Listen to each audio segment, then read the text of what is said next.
When Margaret Collins received an email uninviting her from her own daughter's wedding, she didn't cry. She vanished. But as the big day approaches, the question isn't whether she'll attend. It's whether her absence will speak, louder than her presence ever could. I'm Margaret Collins. I'm 59, a widow, and I've lived in a quiet Oregon neighborhood for most of my adult life. For nearly 20 years, I've worked as an office manager at a small but respected law firm, raised 2 kids, Emily and Luke. Emily's 32 now. Luke's 29. And I've spent my entire life making sure they never had to struggle like I did.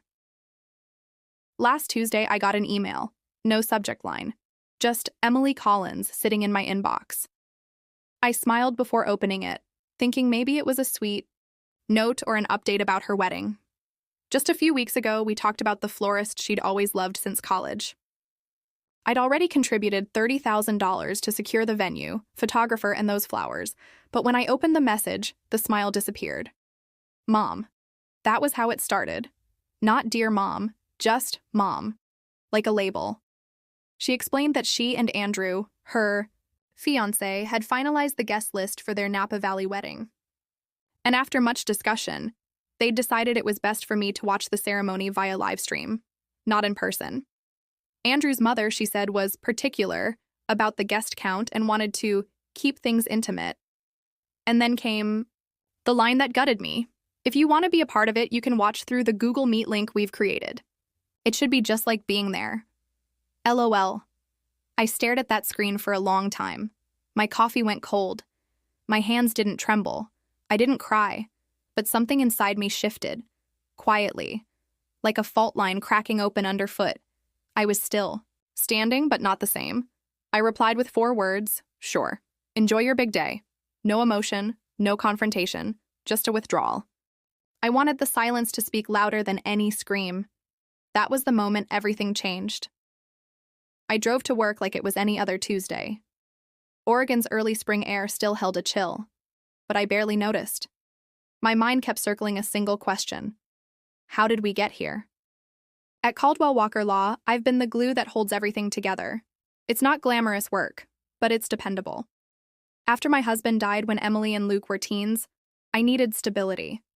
I remember staring down at the washing machine. One night, bills spread across the counter, wondering whether to buy groceries or put down Emily's college deposit. I never hesitated. I worked extra shifts. I skipped birthdays, canceled vacations. I told myself there would be time for me later. There never was. When Emily changed majors twice, I paid for the extra credits. When she moved to New York for a job that lasted 6 months, I covered her deposit and her plane ticket. When she went through a second breakup at 27, I flew out, held her hand, and made tea in a kitchen that didn't feel like home. When Luke and his fiancée bought a house, I co-signed the mortgage and wrote a check for $10,000. I never kept score. That's what mothers do, right? But that email made me feel like a transaction, useful until I wasn't. Back at the office, my boss, Robert, noticed something. He's one of those rare men who remembers birthdays and how you take your coffee. He handed me a latte from the cafe downstairs. You look like you've seen a ghost. I almost told him the truth. That my daughter just disinvited me from her wedding. Instead, I said I hadn't slept well. He didn't push, just placed the cup gently on my desk. And that simple kindness, the silence, and the coffee nearly undid me. Around lunch, my phone buzzed. Emily again, voicemails, texts. Mom, please answer. We need to talk. This isn't funny. I didn't respond.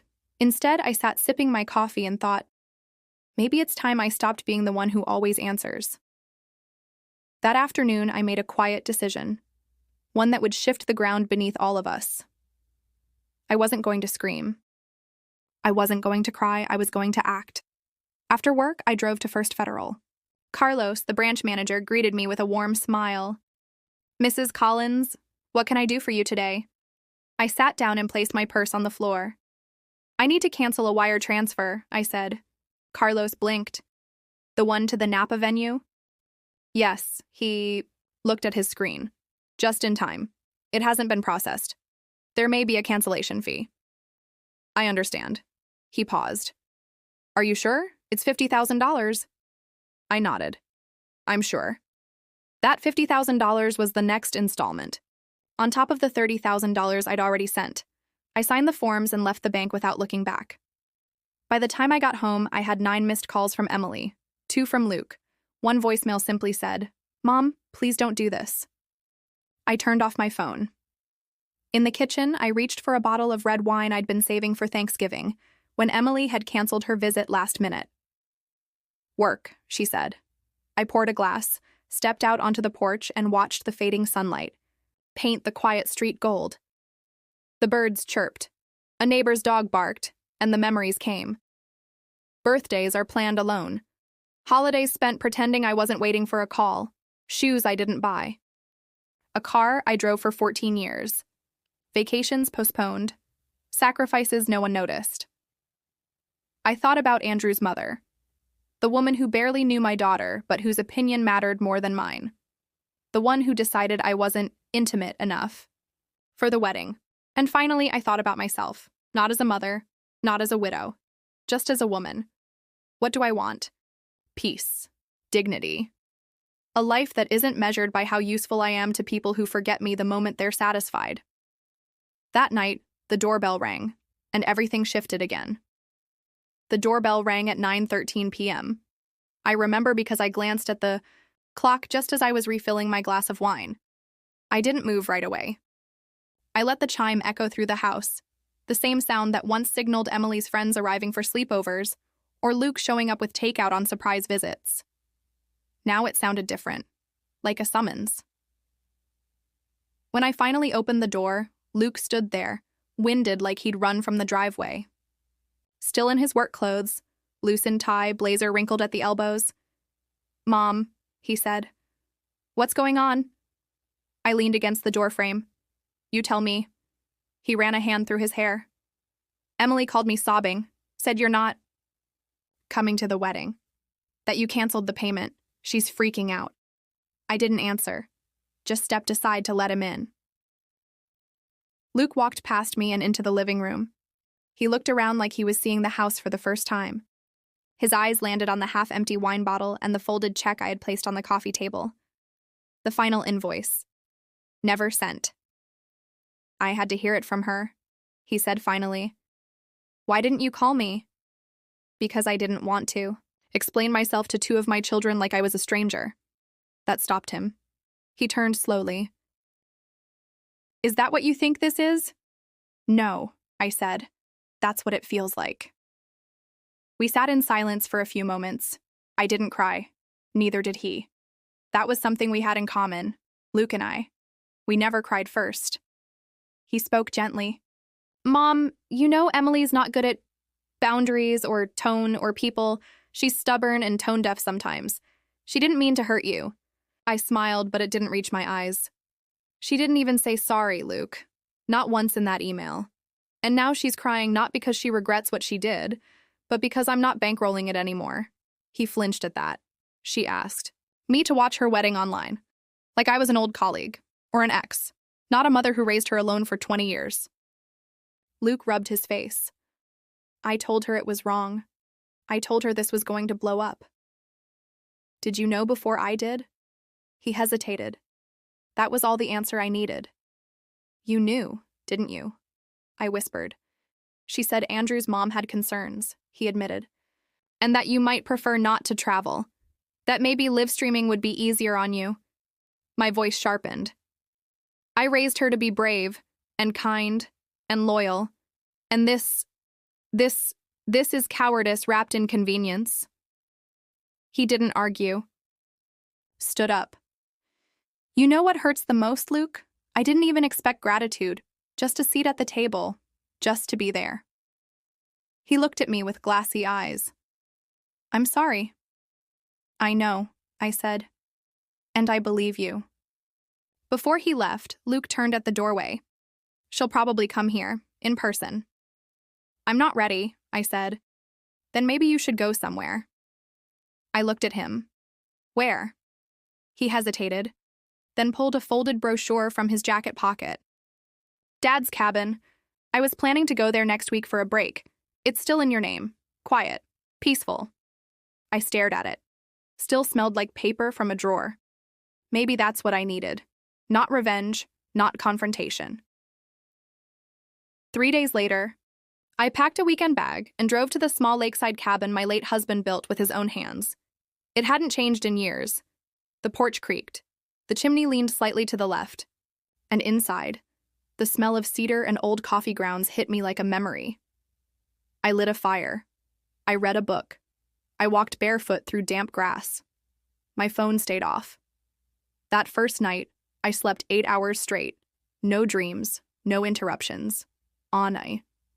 The morning of the 4th day, I found an envelope tucked beneath the front door. No stamp, just my name, Mom. I knew the handwriting instantly. Inside was a letter, 5 pages long. Emily had driven up. She must have found out from Luke where I went, but she hadn't knocked. Just left this letter and vanished. Her words, messy, desperate, raw, poured out like someone trying to piece together a shattered vase. I'm sorry, Mom. I've been selfish and blind. I let Andrew's family dictate my life because I thought it made me look mature and independent.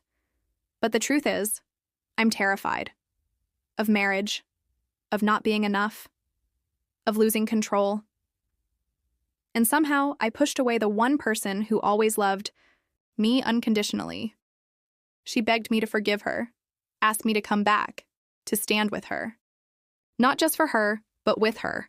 There was no LOL, no Livestream link, just guilt and fear and love, messy and human.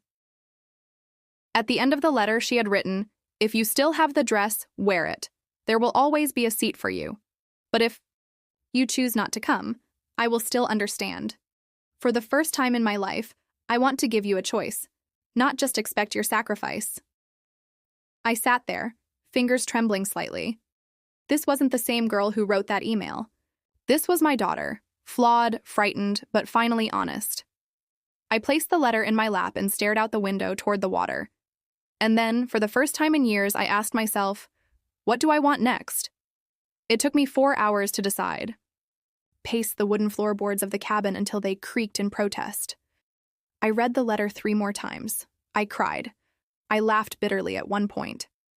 And then I finally sat down at the kitchen table, my hands wrapped around a cold mug of tea, and whispered aloud, I'm going.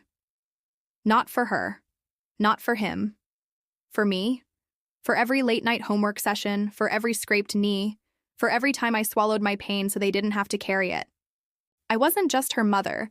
I was a woman who had sacrificed, waited, endured, and now I would show up not as a background extra in someone else's story, but as myself. The morning of the wedding, I put on the dress Emily had once begged me to buy, silk, deep navy, with beaded sleeves and a subtle shimmer under the light. I pinned up my hair, applied soft makeup, and looked in the mirror. I didn't see an aging mother or a tired widow. I saw Margaret Collins, self-built, self-sacrificed, self-aware. The venue was a vineyard just outside the city, grand but not ostentatious. Rows of white chairs stretched across a trimmed lawn with a canopy of flowers framing the altar.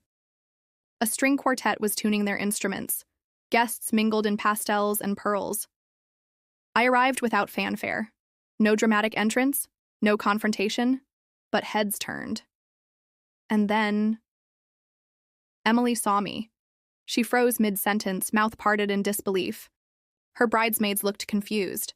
The photographer stopped clicking. She rushed toward me, bouquet forgotten, heels clacking on cobblestones.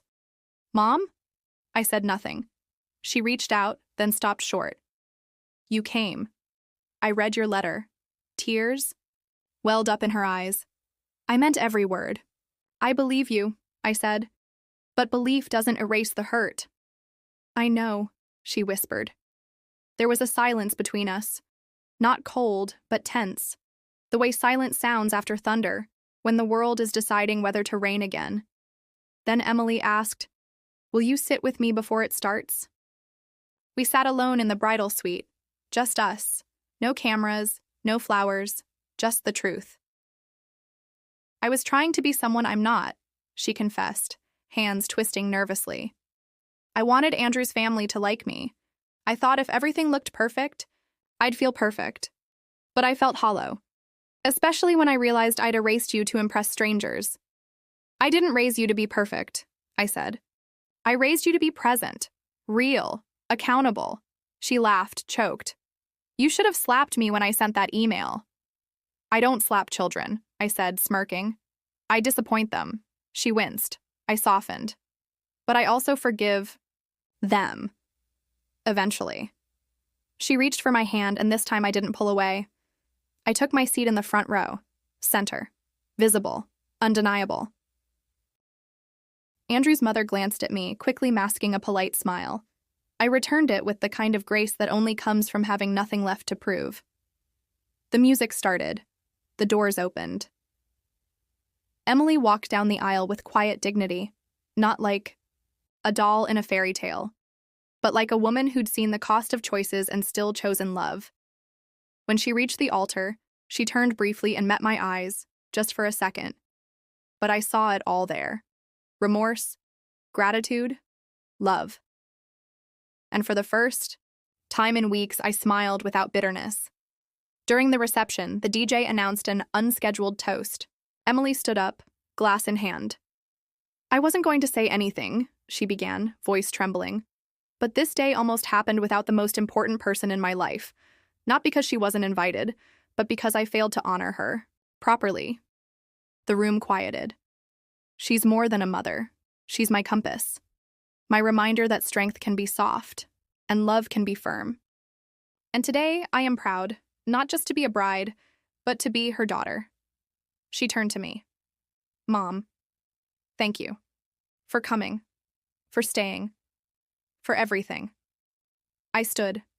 Slowly. My hands were shaking. I raised my glass. To honesty, to family, to show up, even when it hurts. Late that night, after the last dance and the laughter and the clinking of glasses, I sat alone under a string of lights. The air was cool, the sky a velvet sheet. Luke sat beside me, offering me a quiet smile. You okay? He asked. I nodded. Better than okay. He hesitated. Do you regret going? I looked toward the dance floor, where Emily and Andrew were swaying in each other's arms. No, I said. I regret almost not going. He exhaled, relieved. I reached into my purse and pulled out the original wedding invitation. Creased, worn, nearly tossed. I tore it in half, and then I laughed. Because sometimes the guest list isn't about who gets invited. It's about who decides to show up anyway.